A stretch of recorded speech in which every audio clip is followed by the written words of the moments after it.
Quais são as maiores preocupações de um CEO? A minha maior preocupação é ser verdadeiro, é entender que para os nossos talentos, para a nossa equipe, a gente toda hora está falando a verdade, assim, não fazer nenhuma promessa que não vai cumprir. Uma verdade dita de uma maneira que as pessoas veem que realmente elas são muito melhores do que algo que você quis, sabe, parecer que fosse melhor, porque as pessoas começam realmente a acreditar no que você está dizendo. Essa questão de ser correto, ser leal, ela é muito importante. Em relação ao cliente, falar o que você consegue entregar para o cliente, falar quando você errou para o cliente, falar quando você consegue, quando você não consegue. Isso cria uma relação extraordinária. A gente trabalha com confiança, a gente lida com essas questões, né? E o cliente percebe isso e trata diferente essa questão. A segunda questão tem a ver com a perenidade, né? Fazer uma empresa que vai dar dinheiro hoje e amanhã talvez é muito mais fácil que uma empresa que vai dar dinheiro sempre, né? Você pensar como dono é uma coisa que te dá resiliência, você pensar como dono te dá a longo prazo, te dá mais prazer. Ah, mas eu sou funcionário, sou um consultor. Você é dono. Você pensa, no longo prazo, você sendo um dono, você ser um potencial acionista, e isso facilita muito. O pessoal fala muito no mercado da cybersecurity. Eu acho que cybersecurity é assunto do passado. Cybersecurity é assunto de 3, 4 anos atrás. Hoje são riscos digitais, porque é quando você junta a capacidade da ameaça cyber com a engenharia social.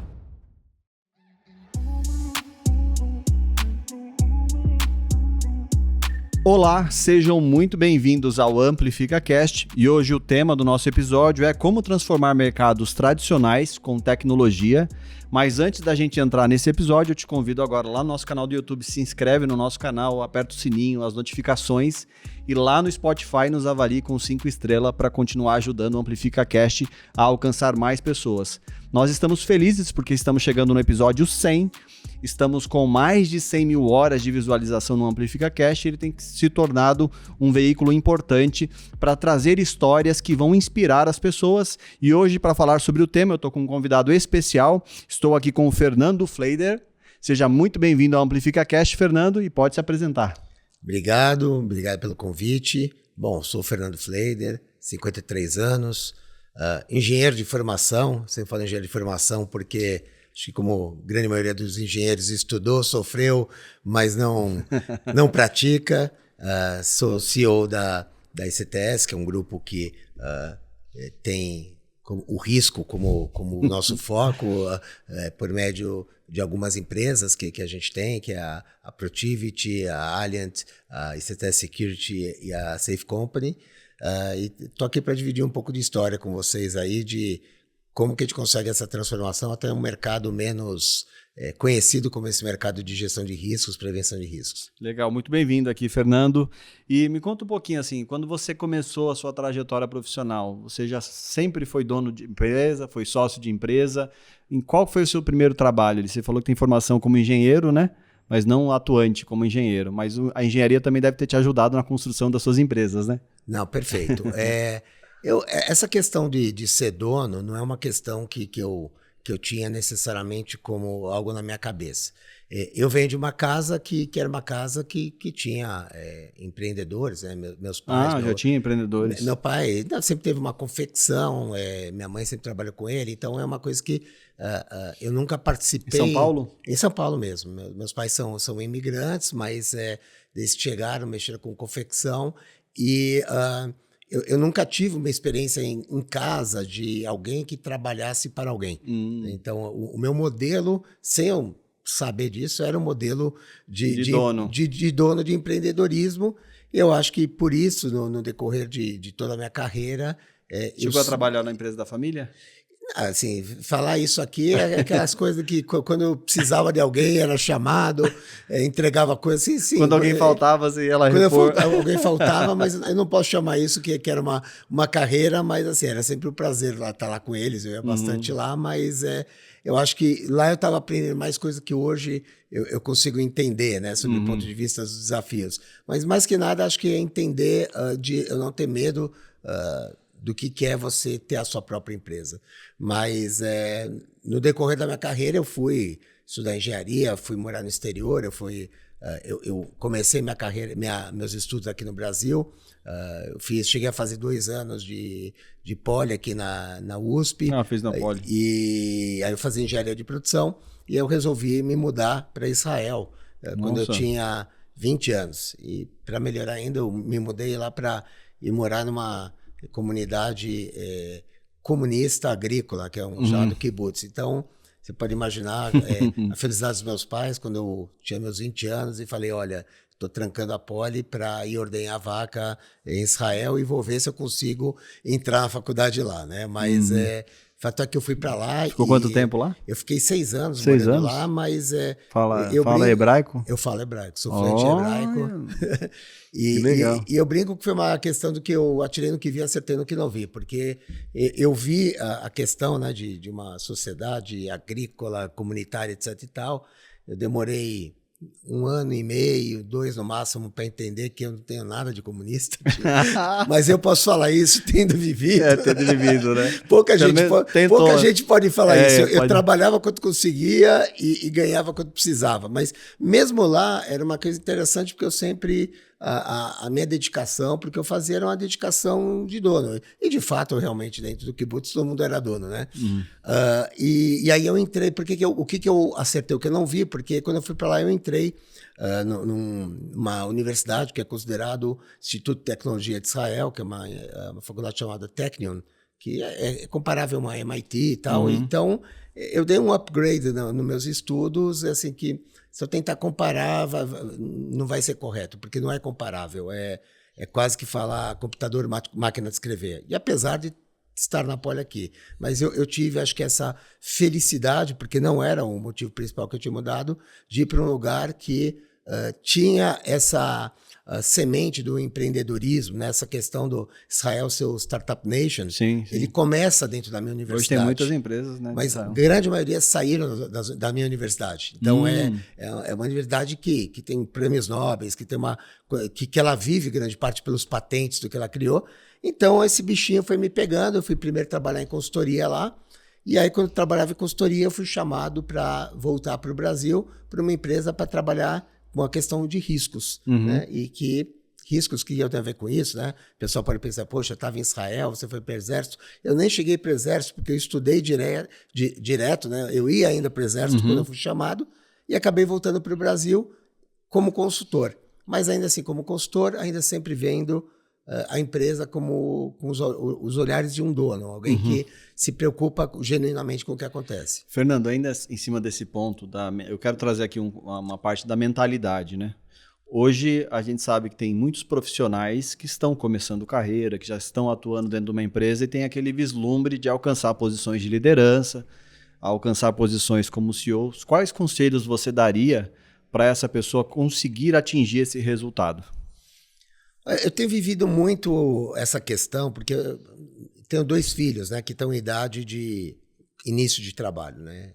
O Theo tem 24, a Maia tem 22. 24 são 2? São 2. E eles estão... Meus filhos, especificamente, estão entrando agora no mercado de trabalho, porque... Na sua empresa ou no mercado? Não, no mercado. Meu filho resolveu fazer uma dupla graduação, então estava botando agora... O que ele estuda? Ele fez administração pública e está acabando economia agora na UGV. Legal. Mas se bem que ele deve ir para mestrado, ele gosta do estudo. E minha filha faz engenharia, ela que me puxou tecnicamente. Legal. E ela faz engenharia mecatrônica no INSPER, então ela ainda está no meio. Mas os amigos dele já estão dentro desse mercado e eu converso muito com eles. E eu fico tentando entender quais são os objetivos que eles têm. A gente conversa bastante, assim, seja com eles, com os amigos. E eu vejo que, assim... se por um lado todo mundo tem essa questão na cabeça acho que de ser um protagonista, acho que a grande questão que eles têm é de protagonismo. Eu não vejo ninguém pensando, quero ser CEO, quero ser dono, mas essa questão de liderar algo. Ser relevante. Eu acho que tem a questão de ser relevante e não ser um a mais.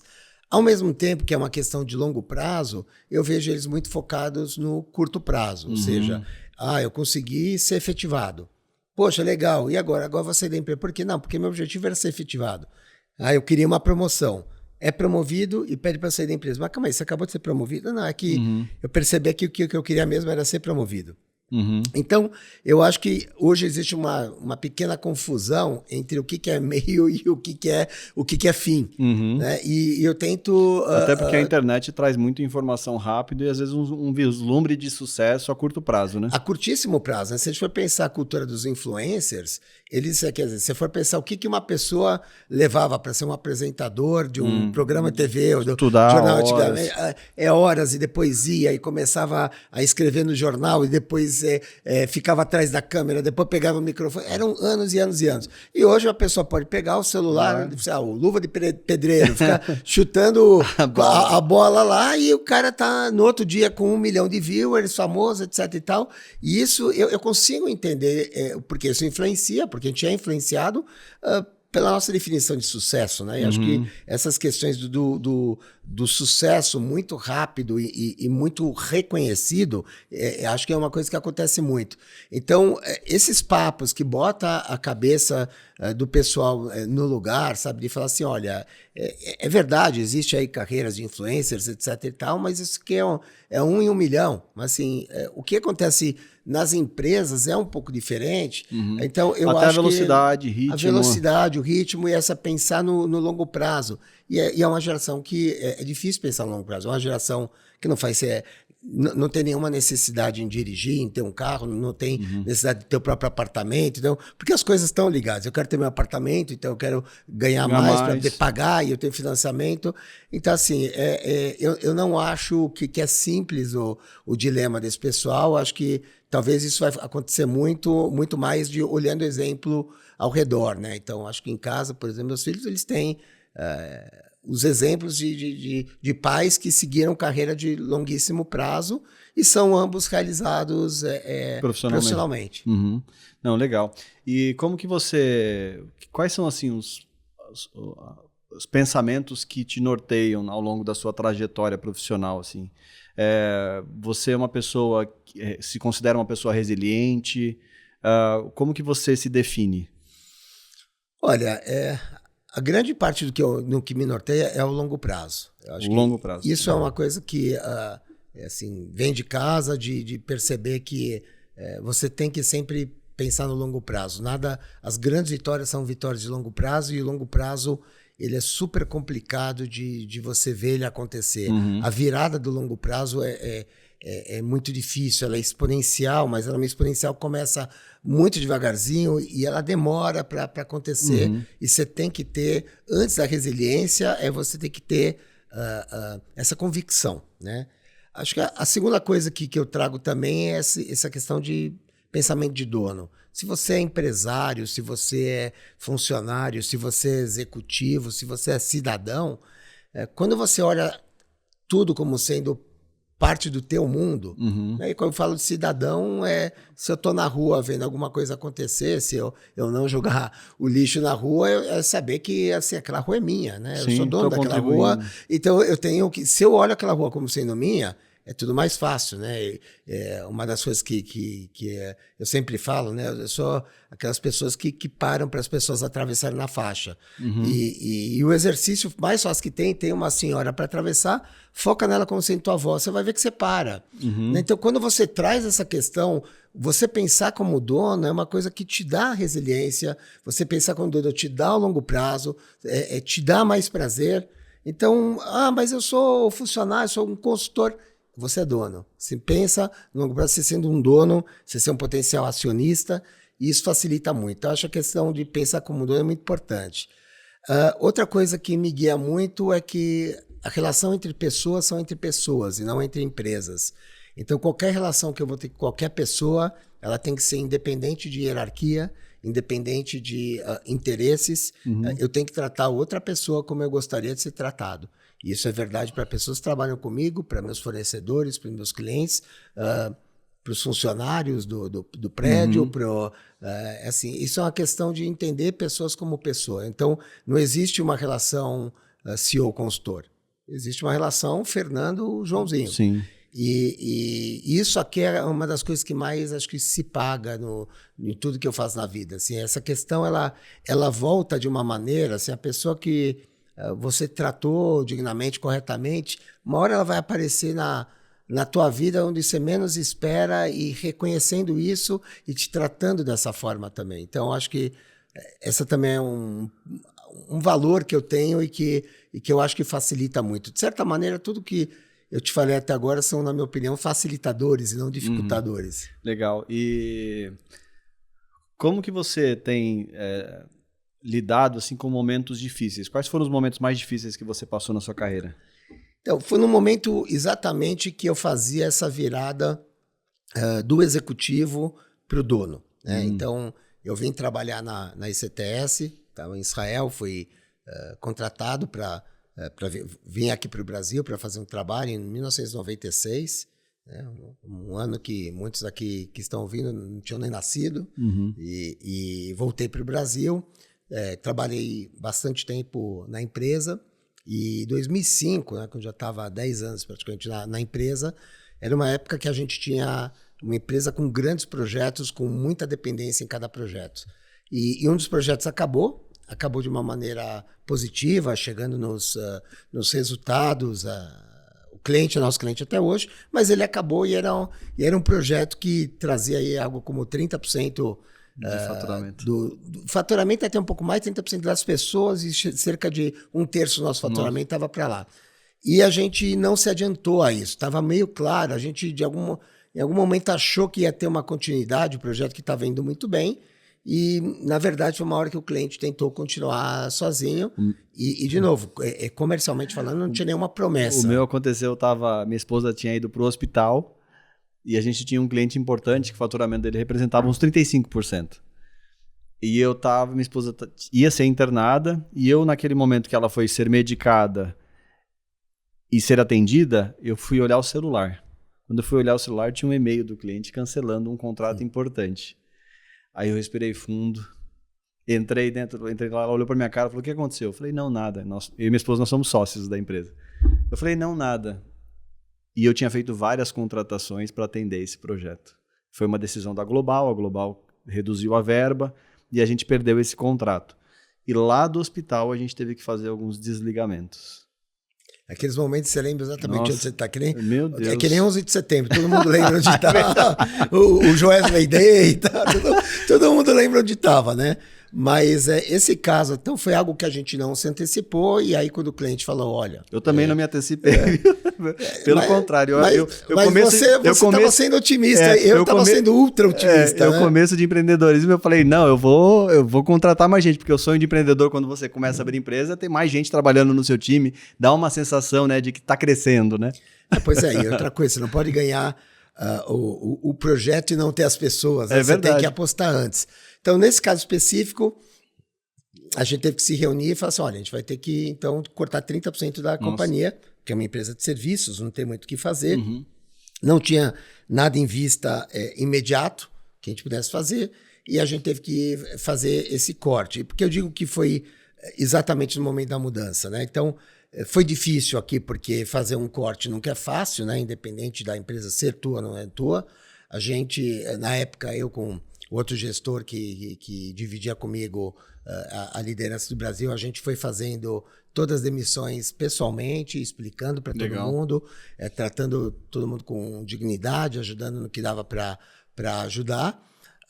E foi nesse momento também que a gente percebeu que a empresa tinha entrado nisso, entre outras coisas, porque o foco, né, do head office lá de Israel estava em outro lugar. Eles estavam drenando o nosso caixa, porque nessa época, a gente está falando 2005, já começava o boom de startups em Israel, e eles estavam drenando esse dinheiro para começar startups por lá, que faz total sentido hoje, percebendo, mas na época mostrava que a gente, né, o Brasil, a consultoria, não era prioridade para a empresa.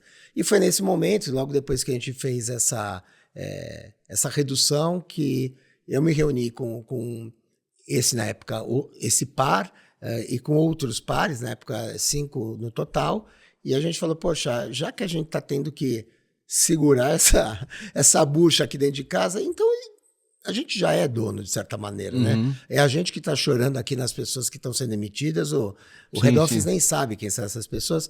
Que tal a gente pegar esse momento e trucar, né? Duplicar a aposta e a gente oferecer, então, comprar a companhia. Então, para os israelenses era um momento de crise aqui, então a gente acreditava mais que eles. Eles gostavam da ideia do dinheiro para investir na startup, e foi nesse momento que a gente se tornou dono enquanto sócios.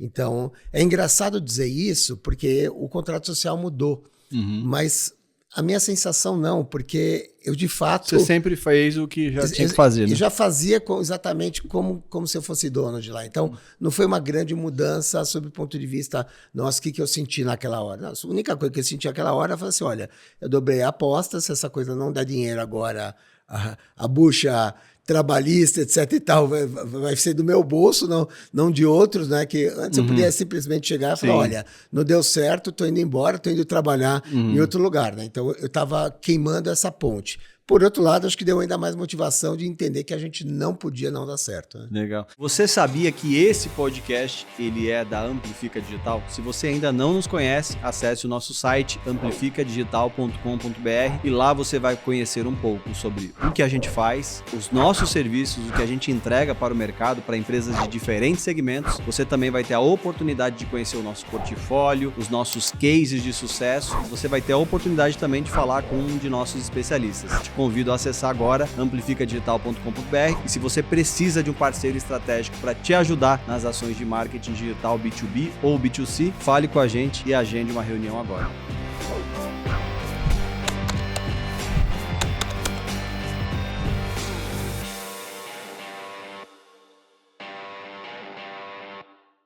E como que você falou uma palavra importante, de acreditar. Você diante de um cenário que você viu uma oportunidade, você enxergou ali uma oportunidade de ter, né, de entrar na empresa como principal, de abrir esse negócio. Como é importante acreditar, e às vezes, no que você não está vendo?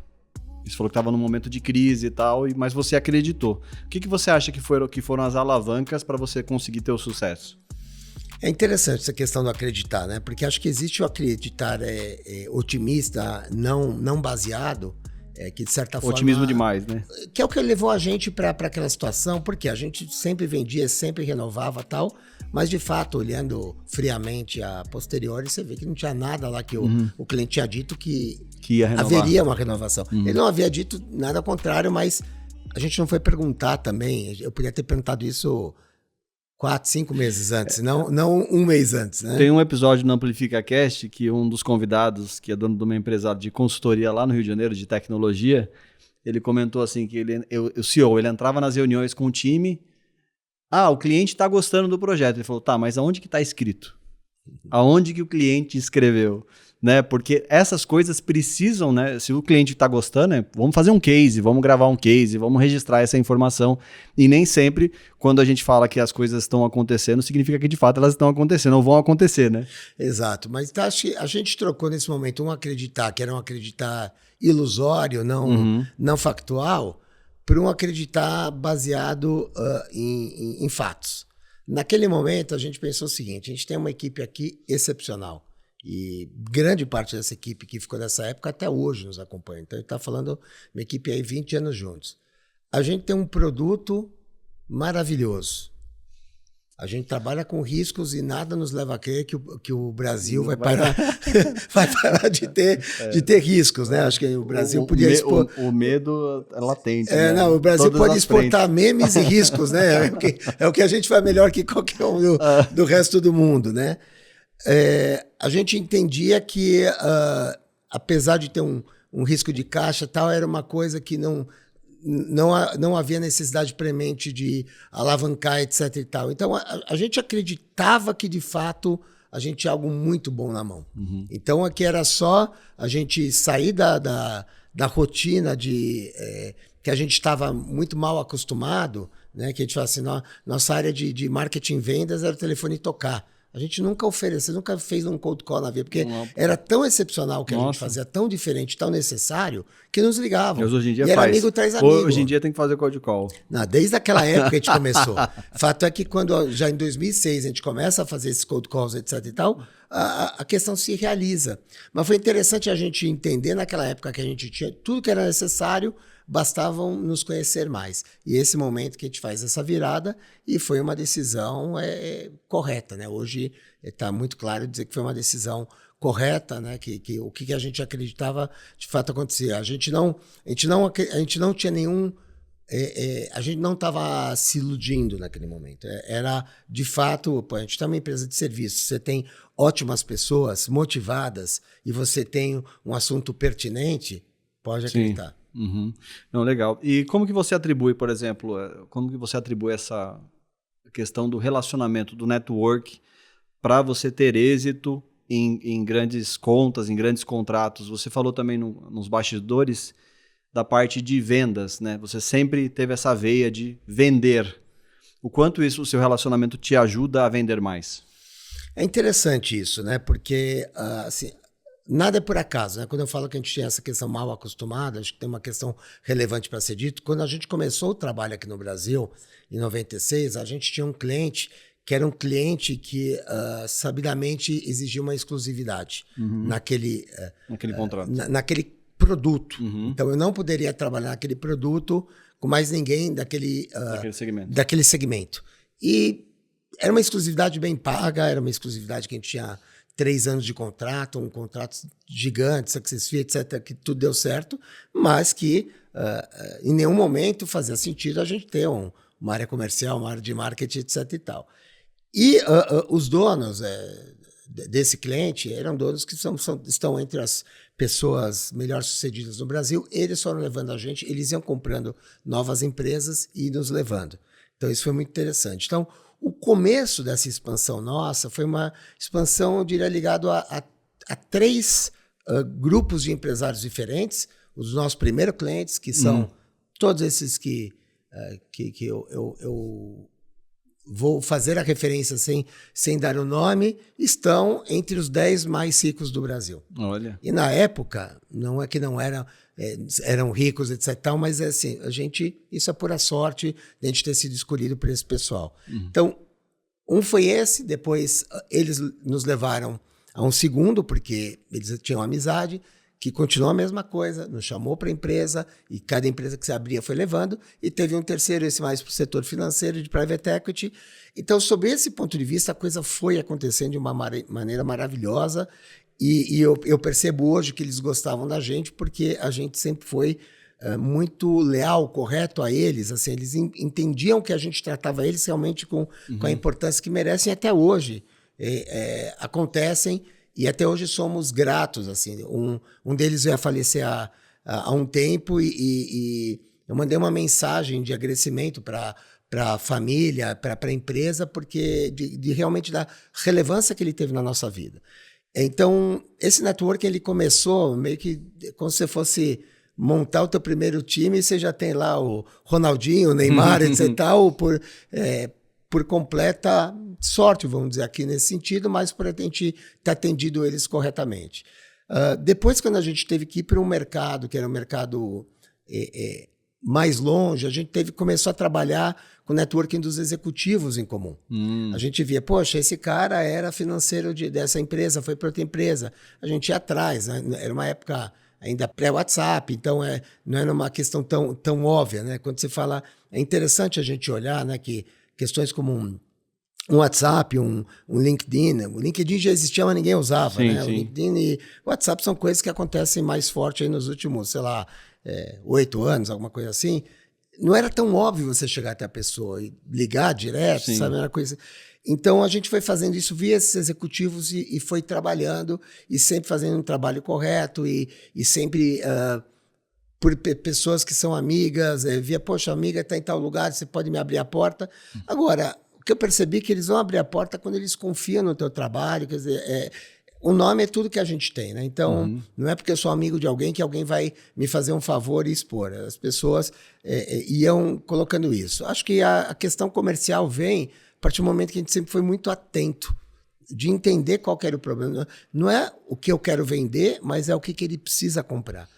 E essa atenção, ela é feita com muita preocupação.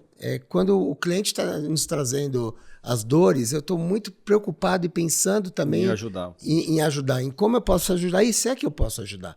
né? E acho que essa questão foi levando a algo maior, e aí sim, isso, como eu falei no começo, a questão a longo prazo, isso se torna exponencial. Não dá para dizer exatamente quando você é uma pessoa que conhece algumas pessoas e você se torna uma pessoa que todo mundo conhece.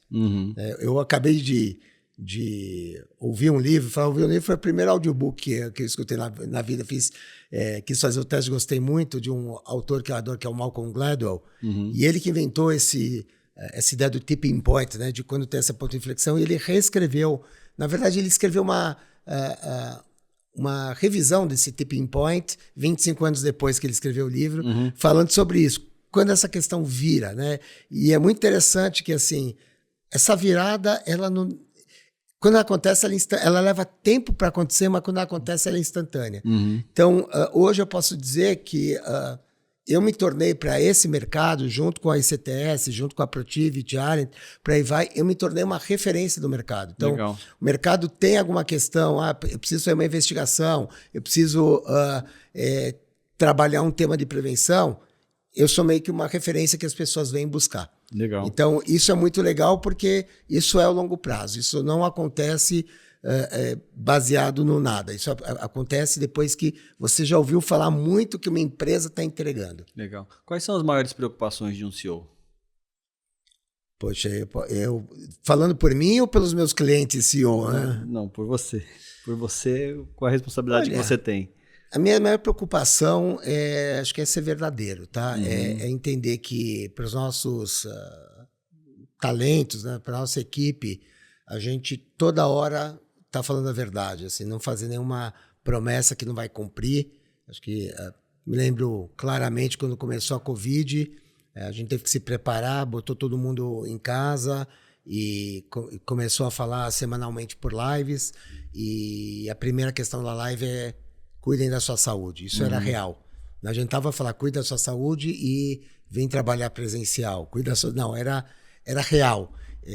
Para mim era muito óbvio que eu não podia nem pensar em carregar, não vou nem falar uma morte, carregar uma pessoa que se pegou Covid por ter ido ao trabalho. Por a gente ter pedido alguma coisa, né? E sempre que a gente ia comunicando completamente assim, da maneira mais clara possível. Quando a gente vai voltar presencial? Não faço a mínima ideia. Eu não tenho que botar. A empresa vai sair dessa? Espero que sim, estamos fazendo o máximo, mas não tenho bola de cristal. E essas verdades, elas ecoam de uma maneira... Assim, uma verdade dita de uma maneira que as pessoas veem que realmente elas são muito melhores do que algo que você quis, sabe, parecer que fosse melhor. Porque as pessoas começam realmente a acreditar no que você está dizendo. Então, acho que essa questão de ser correto, ser leal, ela é muito importante para a nossa equipe. Outra questão ligada à equipe também, quando alguém fala que quer sair, que quer ir para outro lugar, quando eu tenho a oportunidade, vem falar comigo e falar para onde está indo, fazer o quê, ganhando quanto, disse eu, falo assim, olha, você tem razão, faz isso, vai ser melhor para você, ou fala, não faça isso, vai ser uma besteira. E não falar isso porque eu quero que ele fique. Sim. Tá? De novo, a relação de pessoas são entre pessoas.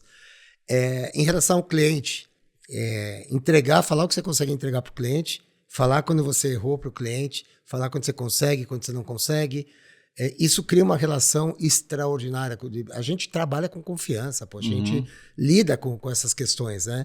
E o cliente percebe isso e trata diferente essa questão com fornecedores. Então, acho que a minha primeira preocupação aqui é não ser um personagem, não ser um político, é ser uma pessoa que verdadeiramente fala. Acho que a segunda questão tem a ver com a perenidade, né? Assim, fazer uma empresa que vai dar dinheiro hoje e amanhã talvez... não vou dizer que é fácil, mas é muito mais fácil que uma empresa que vai dar dinheiro sempre. Tem né? até uma pergunta que é sobre isso, né? Quais são os indicadores que você olha de sucesso da empresa, indicadores financeiros?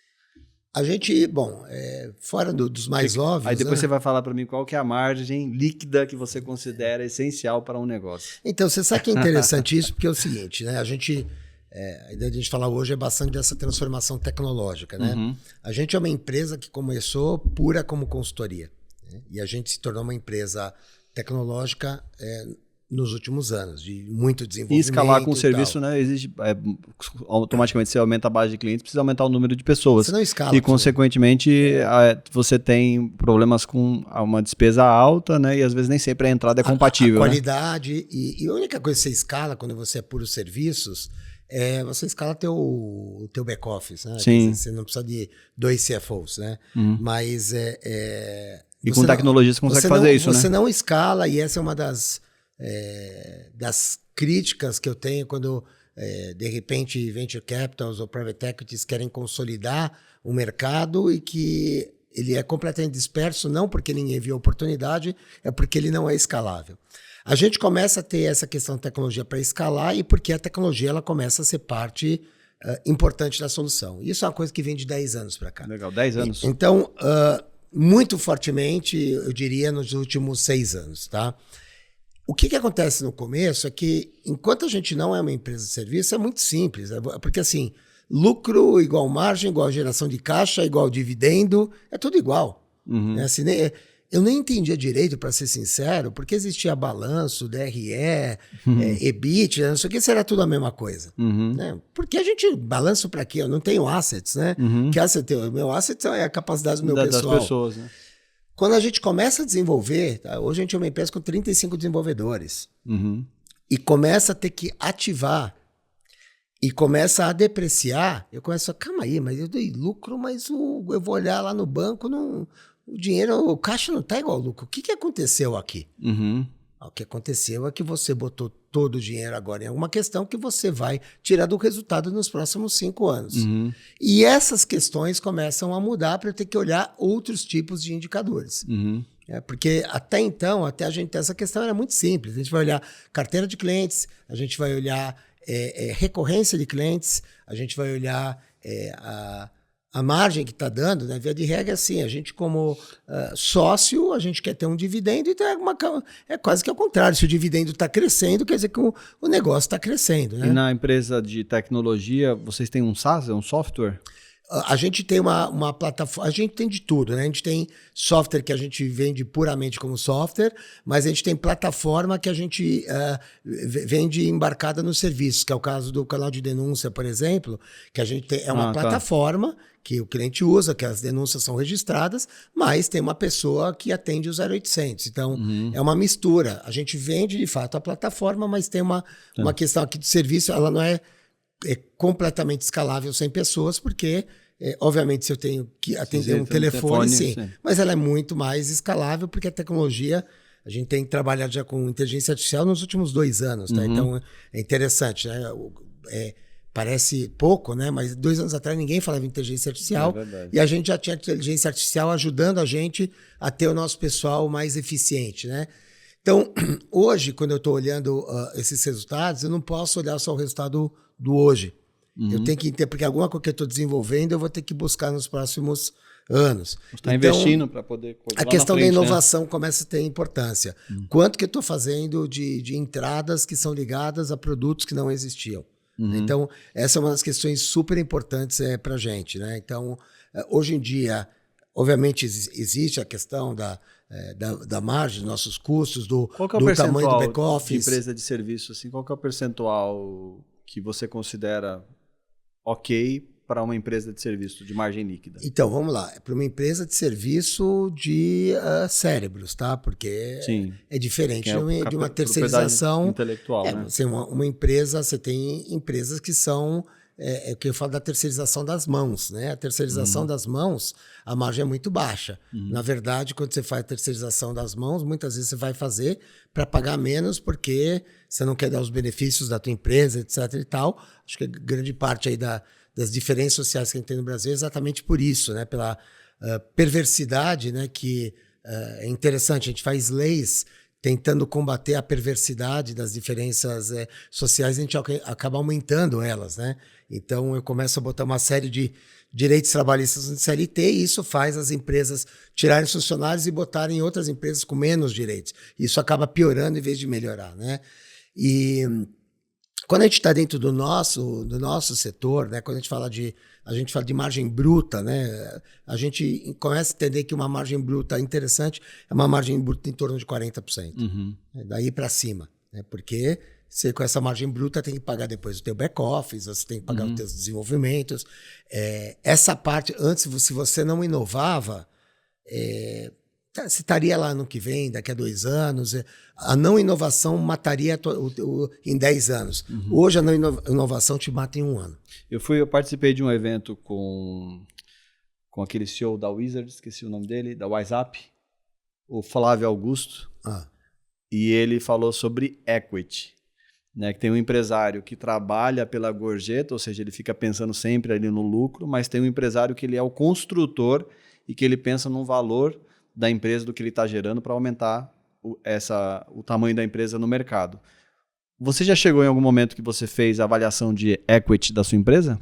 Já. A gente está, eu diria, nos últimos anos olhando muito isso, não necessariamente para vender, mas até para comprar. Então, você tem que entender o que você vale para saber quanto que você pagaria por alguém. Ou a maneira que eu mais gosto dentro desse setor de serviços é para promover fusões. Né? Porque se a gente entende que serviços está ligado à capacidade, está ligado ao capital relacional de alguém, o serviço só faz sentido com aquela pessoa. Sim. Né? Você não vai contratar comprar o consultório de um médico e não continuar com esse médico. Você não está contratando a parede, a mesa, né?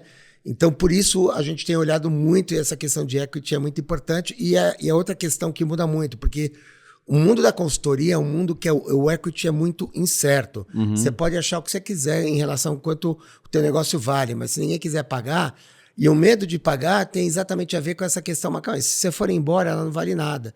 Então, você vê muita cisão, por exemplo, de escritório de advocacia, e você não ouve falar de fusões de escritório de advocacia. Agora, esse ano, começou a pipocar alguma coisa, acredito eu, porque a situação no mercado não está tão boa. Mas você vê que, assim, eu brinco que deve ter existido um escritório de advocacia em algum momento no Brasil, que virou 2, que virou 4, e esse escritório é o pessoal que saiu daquele escritório, e por aí vai, né? Então, eu acho que tem a ver com isso. Então, a questão da consultoria é algo muito difícil de ser vendido e você realmente, não à toa, não vê muitas empresas abertas que trabalham com consultoria. E quando você vê casos de empresas abertas que trabalham com consultoria, o melhor caso, benchmark, é da Accenture, por exemplo, que é uma empresa que vale... Acho que a Accenture hoje está valendo mais de 300 bilhões de dólares. Tá? Assim, é uma coisa, ela vale mais que a maioria das empresas brasileiras. Quando ela se tornou uma empresa aberta na Bolsa, os investidores que trouxeram a Accenture de uma empresa que era de consultoria para uma empresa de BPO, de software. Então, você vai olhar hoje, o recorrente da Accenture é 80% da Accenture. Porque dentro do setor de serviço, a única coisa que dá para acreditar e pagar é a recorrência. Então, essa questão é importante porque aí o asset não é apenas... O profissional, é o contrato também. Quando você vai para o setor de tecnologia, isso já é muito diferente. Porque aí você tem o desenvolvimento, a marca, essa questão acontecendo. E aí, realmente, a gente tem... o mercado endereçável, isso acaba aumentando o seu... A gente tem a Alliant, que é uma empresa completamente... Seu equity, né? Exatamente. A gente tem a Alliant, que é uma empresa completamente digital, que a gente tem pessoas formidáveis lá, mas a pessoa que está comprando não sabe quem é o desenvolvedor, não sabe quem é o... Está comprando a solução. Ele está comprando a solução, exatamente. Ele vê a solução. Quando a pessoa tem alguma coisa da Protiviti, ele vê o produto entregue. Quando ele vê uma pessoa que é alguma coisa da CTS Security, que mexe com a gestão de segurança nas empresas, ele conhece o gestor. Então, quanto é interessante. Melhor a pessoa, mais é importante ela para o negócio. A gente sabe disso, cuida disso, mas ela se torna menos importante para o equity. E por isso que a gente pensa na partnership. Ou seja, quem está disposto a comprar é quem está dentro. Legal. E entrar justamente nesse assunto. Então, lá vocês têm um modelo de partnership? Temos um modelo de partnership, sim. Legal. E como que hoje vocês são enquanto sócios? Então, a gente historicamente saiu daqueles 5 que eu falei que fez a compra. Logo, a gente se tornou 8, que é um grupo que a gente chama dos sócios fundadores, porque são sócios que entraram ainda no momento de acreditar na empresa ou que já tinham um histórico prévio. Desde então, mais 3 sócios já entraram, somos 11, e a gente já tem alguns por vir. Né? Então, legal. A gente acredita, né, que como toda grande empresa, algum momento você já não vai saber mais. Você tem um grupo, você não tem mais um sócio de referência, você não tem um sócio com tanta relevância. Pergunta: sócio é para dividir resultado financeiro ou dividir problema? Sócio, eu acredito que o sócio é primeiro para montar aquele equity, né? Então são pessoas que o sócio ele se torna sócio no setor de consultoria principalmente, não é por aportar dinheiro, nenhum dos nossos sócios aportou dinheiro, é por aportar conhecimento e por ter levado a empresa para o próximo patamar, né?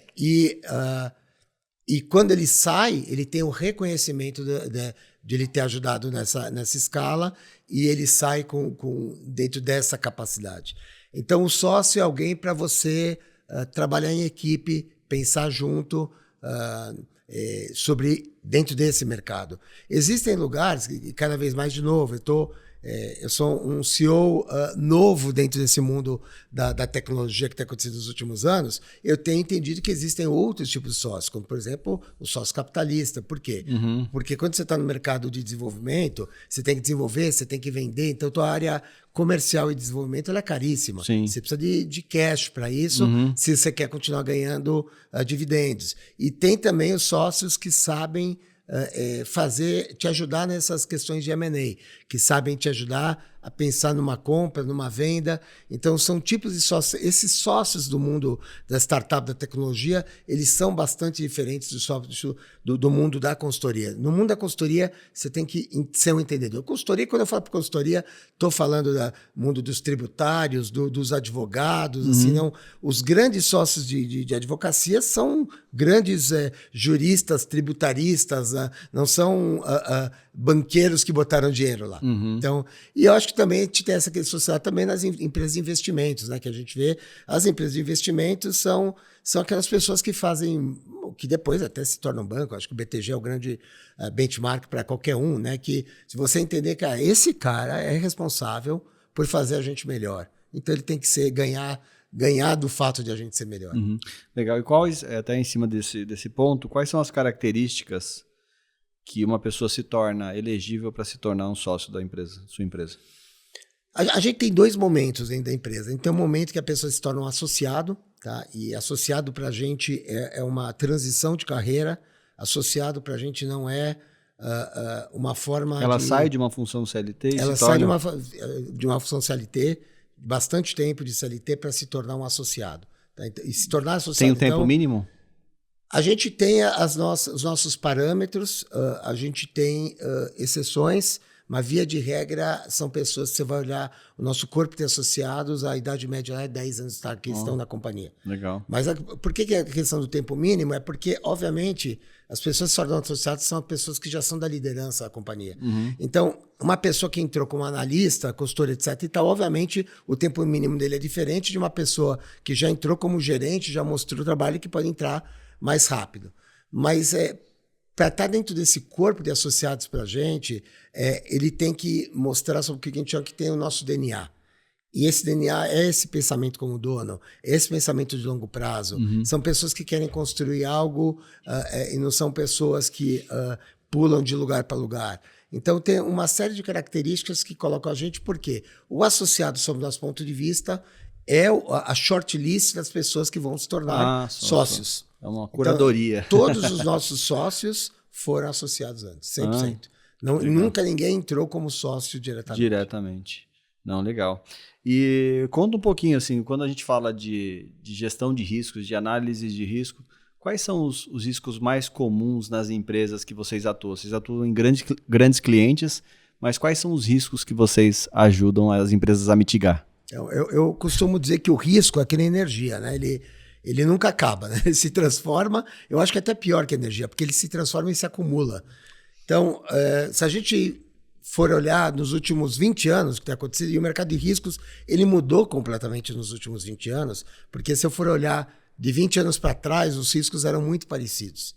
E basicamente aqui no Brasil a gente falava do risco da violência urbana, né?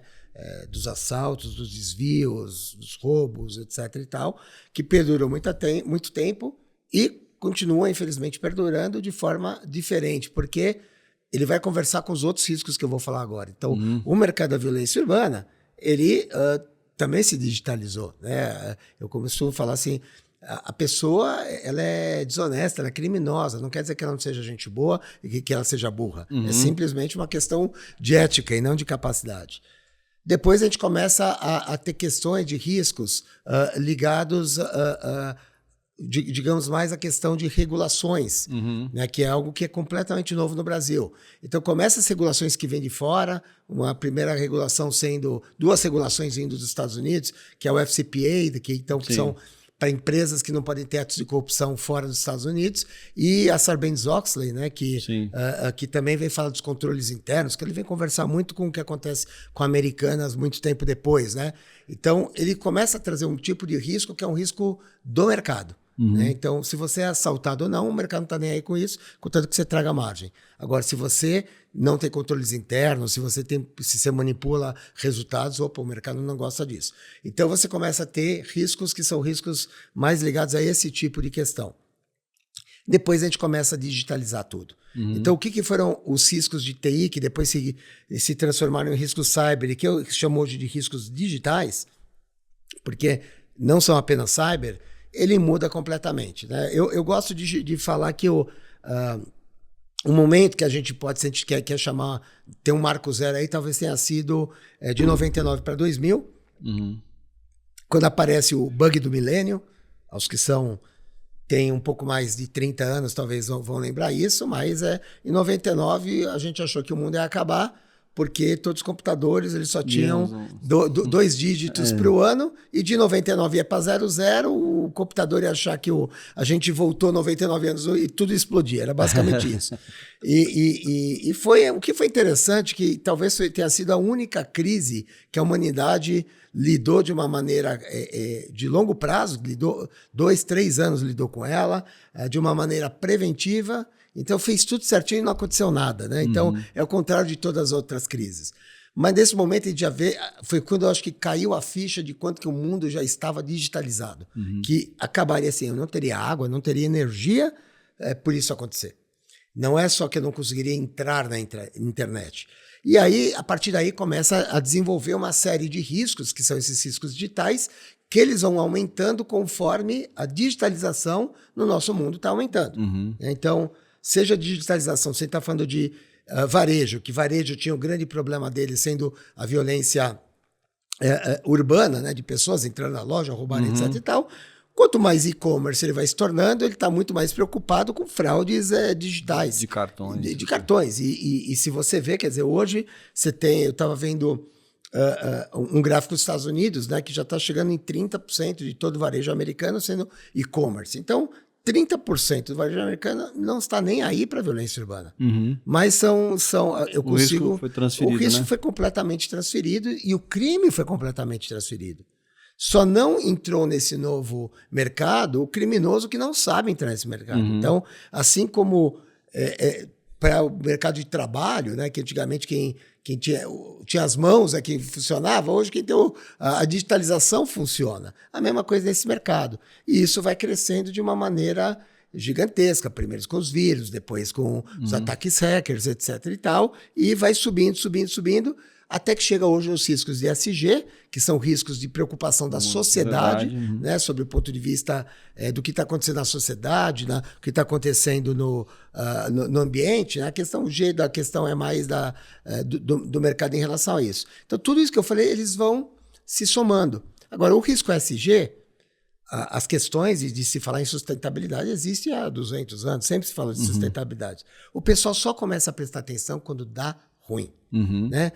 Questão de pandemias, todo mundo fala sobre isso, até que tem a Covid e todo mundo muda. Questão de corrupção, todo mundo fala quando isso, até que em 2013 tem a lei anticorrupção, aí o pessoal começa a levar isso a sério. E a questão ESG, a gente vê só quando o sul fica alagado, o Amazonas fica seco, o Pantanal fica seco, a cana começa a pegar fogo, a gente consegue respirar em São Paulo com as queimadas.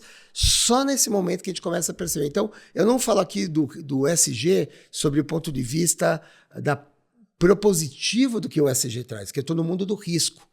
É o que está acontecendo que eu tenho que fazer, porque se não fizer, eu não vou existir enquanto empresa. Sob o ponto de vista digital, sob o ponto de vista de ambiente, sob o ponto de vista de violência urbana e por aí vai. E hoje, assim, infelizmente no Brasil, a gente está provavelmente no pior país do mundo sob esse ponto de vista. Por quê? Porque o Brasil é o melhor país do mundo sob o ponto de vista de fintechs e sob o ponto de vista de tecnologias bancárias. E isso, por ser o melhor e mais utilizado, o Pix todo mundo estuda o Pix. O Pix ele é maravilhoso. Só que o Pix ele também gera um novo tipo de crime. Novo risco, né? Ontem a gente está em todas as mídias que uma modelo foi sequestrada com seu marido e seu filho, ficaram 2 horas sequestrados fazendo o quê? Pix. Nossa. Você sequestra. Antigamente você precisava de alguém para pagar o resgate. Hoje você paga o seu resgate. Você anda com a tua agência bancária no teu bolso. Então, essa questão, que é uma questão do que o Brasil é diferenciado, é exatamente onde coloca a gente sendo o lugar mais perigoso do mundo sobre esse ponto de vista de crime. Porque 100% da população ela é digitalizada, ela usa celular, ela usa Pix, ela usa bets, né? A gente está mostrando a nossa capacidade de digital a usar bets. Sim. Então, essas questões, hoje, para mim, é a grande preocupação que a gente tem no Brasil. É uma preocupação do mundo, mas ela é maior no Brasil pela capacidade de adoção de novas tecnologias que a gente tem. E como que você enxerga essa questão do uso de inteligência artificial por cybercriminosos? Assim, as empresas têm essa preocupação dos riscos que a inteligência artificial ela pode trazer, de invasões e tudo mais? Ela tem, e porque a questão da invasão é muito importante esclarecer uma questão, né? O pessoal fala muito no mercado da cybersecurity. Eu acho que cybersecurity é assunto passado, cybersecurity é assunto de 3, 4 anos atrás, tá? Hoje são riscos digitais, porque é quando você junta a capacidade da ameaça cyber com a engenharia social. Ou com a violência urbana, né? Porque se eu tenho uma arma na minha cabeça e estou entrando e a pessoa fala, passa a tua senha e ele entra, isso não é um crime cyber. Apesar que é feito de uma forma cyber e apesar de achar, né, que o cyber pode tentar entender que quem está com o meu celular não sou eu, é o bandido. Mas essa questão da inteligência artificial, ela fala muito com a engenharia social. E a engenharia social, ela... Primeiro, para motivar, para vitimar as pessoas físicas, ela é péssima, né? Porque antigamente, assim, até pouquíssimo tempo, era eu mandando alguém fingindo para minha mãe que está mandando WhatsApp, fingindo que sou eu, etc e tal. Só que amanhã vai ser alguém com a minha voz, com a minha cara, etc e tal, fazendo isso. Então, essa questão é uma questão que a capacidade da engenharia social ela é infinita com a inteligência artificial. Sob o ponto de vista do mundo cyber, a gente tem usado muito isso na segurança. Um pouco no cyber e muito no mercado de fraude. Também é uma questão importante as pessoas saberem o seguinte. Quando eu estou no e-commerce, se eu consigo entrar no e-commerce, hackear o e-commerce, eu estou falando de um crime cyber. Mas se eu consigo enganar o e-commerce em relação à minha existência, um cartão de crédito, etc e tal, isso é considerado o mundo da fraude. Inclusive, nos e-commerce, quem mexe com esse mundo da fraude não é quem mexe com a questão da cybersecurity. Tá? São entidades diferentes. As soluções mais modernas que a gente tem hoje, e a gente, por exemplo, representa uma solução fantástica ligada de fraude, chama RiskFind, que ela trabalha com a questão da inteligência artificial de entender que você não é você, independente do cartão que você está usando. Então, se a gente for olhar como que o Brasil trata isso, né? Acho que a empresa mais conhecida no Brasil, a ClearSale, por exemplo, ela trata isso de regra. Inclusive, tem um episódio com a CMO global da ClearSale no AmplificaCast, é só acessar amplificadigital.com.br/AmplificaCast. Então, a ClearSale, ela surge no Brasil não à toa, pela capacidade, de novo, das adoções tecnológicas, etc., que a gente tem no Brasil. E ela começa a trabalhar de uma maneira que é muito ligada a comportamentos prévios, porque a gente tem uma base de dados muito grande de comportamentos prévios. Só que agora, essa questão da inteligência artificial, ela consegue se sobrepor a isso. Então, hoje em dia, por exemplo, a Riskified não é que ela chega e fala, eu vou melhorar o teu chargeback. A gente chama de chargeback, é o quanto que você recebeu de pedido e você não vai receber o dinheiro do cartão. Né? A Riskified não vai melhorar. Ela te garante o chargeback. Acima desse chargeback, eu pago. E ela te garante também a tua taxa de aprovação, porque você pode não receber chargeback e não aprovar nada também. Por quê? Porque ela está trabalhando aqui com mais de 400 tipos de comportamentos diferentes. E isso é a inteligência artificial nos ajudando. A inteligência artificial conseguir trabalhar contra isso, vai acontecer algum dia? Vai, mas aqui a gente está falando que precisa de muito investimento. Não que o mundo do crime não tenha investimento, mas a gente está falando como que ele mede. O mundo do crime ele mede mais cash flow do que equity. Né? Acho que eu saiba, uma facção criminosa não tem M&A, né? Tem tomada de negócio. Então o cara tem que gerar todo dia. Então ele ficar pensando em ficar investindo não é muito o que acontece. Então você vê o mundo do crime, sim, capturando muita gente, né? Então eu escrevi até semana passada um artigo sobre essas fraudes, né, que não param de ligar o celular, falando que é do Banco X, que você, se você reconhece ou não, você vai falar com uma pessoa. Então você está falando de milhares de pessoas que estão empregadas pelo mundo do crime, não a inteligência artificial.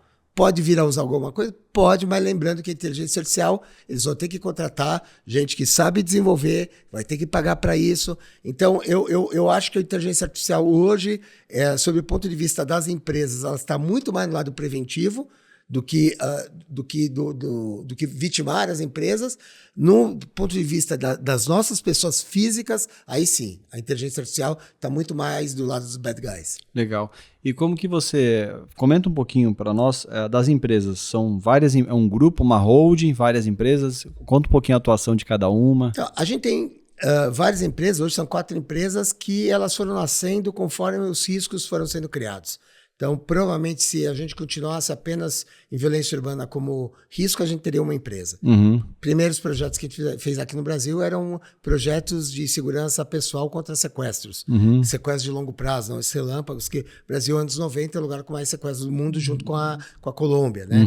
E é nesse momento que a gente chega. E nesse momento que acaba a inflação e os varejistas começam a ver que estão roubando mercadorias, porque antigamente o estoque ele era financeiro e aumentando, e leva para criar outra empresa.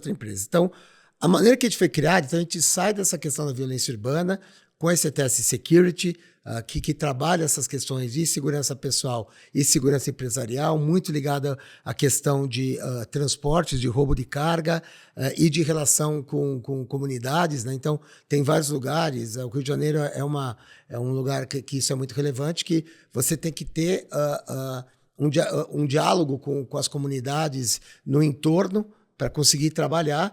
E se você não fizer esse diálogo da maneira correta, com as ONGs corretas, etc. e tal, você vai ter o diálogo sendo achacado por uma milícia. Então, a gente está nessa primeira parte onde a gente faz o diálogo da maneira correta para essas empresas. Depois é criada o que foi a nossa empresa de consultoria, que desde 2010 ela é a Protiviti. A Protiviti é uma empresa americana, que ela é a continuação da Andersen, que vários conhecem, da época que eram as Big Five. A Protiviti é uma empresa que não faz auditoria externa, ela faz consultoria de riscos, auditoria interna, cybersecurity, e a gente comprou a subsidiária americana da Protiviti e se tornou uma firma membro da Protiviti. Então, com a Protiviti, a gente vai lidar com essas questões de gestão de riscos, cybersecurity, privacidade, que é outra regulação que você pode colocar, todas as questões ligadas à compliance. E a gente tem uma prática investigativa muito importante. A gente é a maior empresa de investigações do Brasil já há alguns anos. Né? Tem nomes que são conhecidos, reconhecidos internacionalmente, mas no Brasil a grande referência de investigações somos nós. A gente tem hoje 70 pessoas só trabalhando com investigações no Brasil. A terceira empresa, também oriunda dessas questões, principalmente da lei de corrupção, é a Allianz, que é uma empresa que ela vem prover plataformas e serviços ligados a canais de atendimento, canais de denúncia, canais de acolhimento, canais de vizinhança e due diligence, onde a gente vai fazer checagem de pessoas físicas e jurídicas sobre o ponto de vista do que as regras de corrupção, de ESG, são necessárias. Essa empresa pioneira e a maior disparada do mercado é a Allianz, então é considerado o benchmark dessa área de canais de denúncia. É interessante que a gente conseguiu botar uma barreira de entrada que as multinacionais da área de canal de denúncias, elas praticamente não existem no Brasil, para a gente conseguir ter trazido esse nível e tropicalizado ele. E a gente tem o nosso Baby, né, que é uma joint venture que a gente tem com uma outra empresa de Recife, que é a Avantia, que são de grandes amigos lá de Recife, que é a Safe Company. A Safe Company é uma plataforma, uma startup que ela existe há 2 anos. Ela é uma plataforma para gerenciar as necessidades de segurança e controle, né, câmeras, etc. e tal, das empresas. Então, ela foi incubada durante 2 anos. Esse ano a gente está no ramp-up, a gente está já com uma quantidade interessante de clientes, assim, aqueles crescimentos exponenciais, né, que eu, infelizmente, nunca tive a chance de ver, porque eu ainda sou da época que vendia 1, depois 2 e tal. Hoje você consegue aumentar em escala, vender em escala. É o lugar que vai aumentando centenas de % a cada mês. Por outro lado, é o lugar que a gente, 2 anos, está aportando junto com os nossos sócios para o sucesso dessa companhia. Legal. Estamos chegando ao final do Amplifica Cast. Muito obrigado, Fernando, pela sua participação aqui no Amplifica Cast. E para as pessoas falarem contigo, onde que elas te acham no LinkedIn? Qual que é o seu LinkedIn? O meu LinkedIn é o Fernando Fleider. Não tem outro, não tem homônimos no mundo. E a Fleider, a única Fleider é a minha família no Brasil, então não tem como errar. É meu nome de guerra também, o pessoal acaba me chamando de Fleider por causa disso. Pode me chamar por lá, eu sou desses caras estranhos que respondo a mensagem no LinkedIn. Que legal. Bom, muito obrigado pela sua participação no Amplifica Cast. E antes da gente encerrar, eu gostaria que você deixasse um conselho para as empresas que precisam avaliar os riscos. O que ela deve olhar primeiro, assim? Acho que o primeiro conselho é não espere acontecer para aprender. Vai ser muito mais caro, porque você vai ter a consequência e você ainda vai ter que lidar com ela de uma maneira muito mais rápida. Olhe em volta, comece a entender o que está acontecendo no nosso mundo e entenda que isso, de fato, como isso pode impactar a tua empresa. Coloque o tema de risco no teu planejamento estratégico, porque ele nunca foi tão relevante e ele vai ser mais relevante ainda. Legal. É isso aí. Então, se você gostou desse episódio, te convido agora lá no nosso YouTube, você se inscrever. Se você está assistindo pelo YouTube, se inscrever aqui no nosso canal, apertar o sininho, as notificações. E se você está ouvindo pelo Spotify e assistindo também pelo Spotify, você pode nos avaliar com 5 estrelas. E eu espero que você tenha gostado do Amplifica Cast. Até o próximo episódio. Até mais.